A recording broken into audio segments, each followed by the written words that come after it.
ఏ తెల్ల తెల్లని పాలధారలల్ల పల్లె తెల్లారుతుంటదిరా గుళ్ళోని గంటలు కాడెట్ల మెడలోన జంటగా మోగుతూ ఉంటాయిరా నాగలి భుజాన పెట్టుకుంటే దోస్తులు చెయ్యేసినట్టేరా కొట్టు గోదా పక్కన ఉంటే కొండంత బలగం ఉన్నట్టురా చల్లగాలి మోసుకొచ్చెరా సేను శిలకల ముచ్చట్లు దారి పొడుగు చెట్ల కొమ్మలా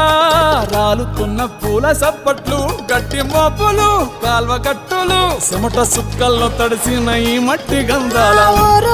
పల్లెటూరు దీని తీరే అమ్మ తీరు కంగులోన కాసి పెట్టి కొడుకుకిచ్చే ప్రేమ వేరు ఊరు పల్లెటూరు దీని తీరే కన్న కూతురు కళ్ళ ముందే ఎదుగుతుంది